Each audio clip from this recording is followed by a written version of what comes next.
That's it. That's about all we get. 3 seconds to convince our audience that our message is worth reading. So how do you get through all the clutter? You know how it is. You go to your inbox, and what? You see 162 emails you got to respond to. So typically, what do? Delete, delete, delete, delete, delete. That's typically what I do. I mean, it's so bad that Amazon actually sells this t-shirt. So how do you get a yes? How do you get your stuff through all the clutter? How do you get past the 3-second rule? How do you get people to attend your event? How do you get people to meet with you in this email? Hey, how do you even get people to marry you? Well, it turns out there's a fairly simple 3-step process that most of us go through to very quickly evaluate the worthiness of any given email. So what are the 3 steps? Well, number 1, you have to look for trust, right? And that's what most of us do. We look and see, okay, is this person reliable? Is this someone I know? Is this someone I trust? Let's say the answer is yes. Then it has to be relevant, right? You quickly take a look. Is your solution going to solve my problem? Does it pertain to my world at this exact moment?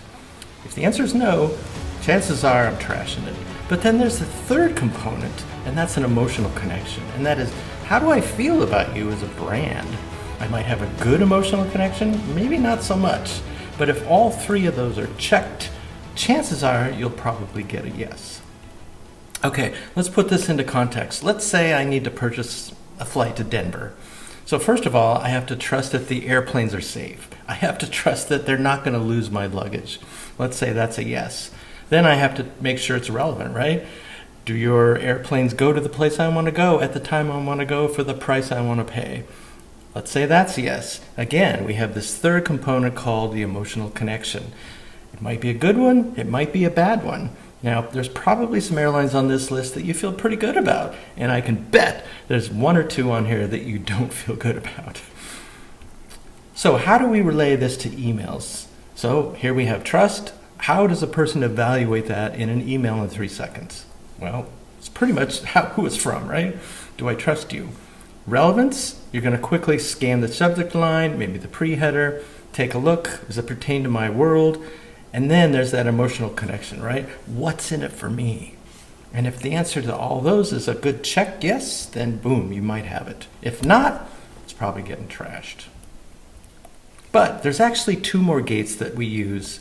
One is, if all of the 3 pass, next question is it important? Well, it might be, it might not be. If it's not, you probably won't delete it, but you may just keep it for later and then probably forget about it. If it's urgent, that's when you take the yes. If I get an email saying my bank account's been hacked, I guarantee you I'm going to act immediately.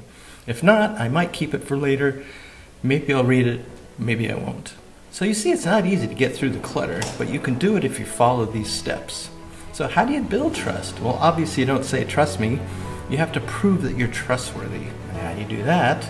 Well, you have to generate experiences that demonstrate your company's core values. I mean, Steve Jobs said it best, a brand is simply trust.